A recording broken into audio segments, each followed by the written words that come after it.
Mr. Chairman, I rise today in support of this bill. This is the fifth of the 12 2015 appropriations cycle bills. It provides $20.9 billion in discretionary funding for important agriculture, rural development, and FDA programs. With this legislation, we ensure America's farmers and ranchers, who contribute billions to our economy, as well as create jobs and put food on our table, have the resources they need to continue to remain successful. We've provided responsible funding for programs that work to stop crop, plant, and animal disease that can cripple U.S. producers and entire industries. Funding is also directed to programs that help conserve and protect farmland and improve water quality and food safety. In addition, this bill also provides funding for infrastructure development, housing loans, and rental assistance and economic opportunities for America's rural communities.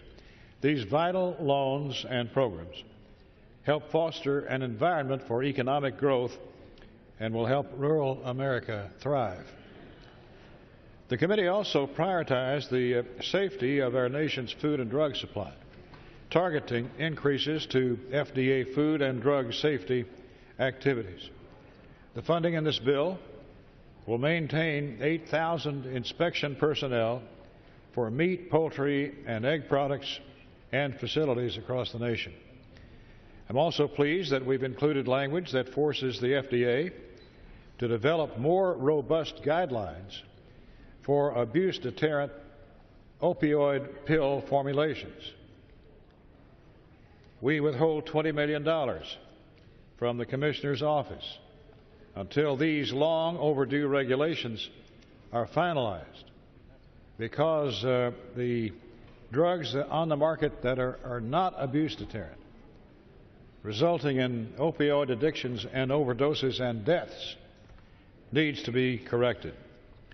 Prescription drug abuse is a scourge on the nation, and the FDA can and should be doing more to battle this epidemic.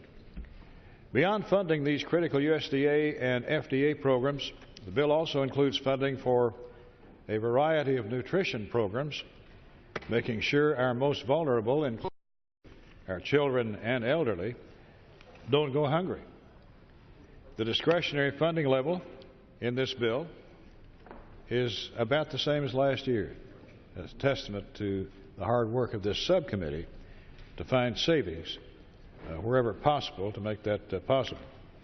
Each and every program within this bill has been closely examined to help make the best decisions about where to direct tax dollars and where to trim funding.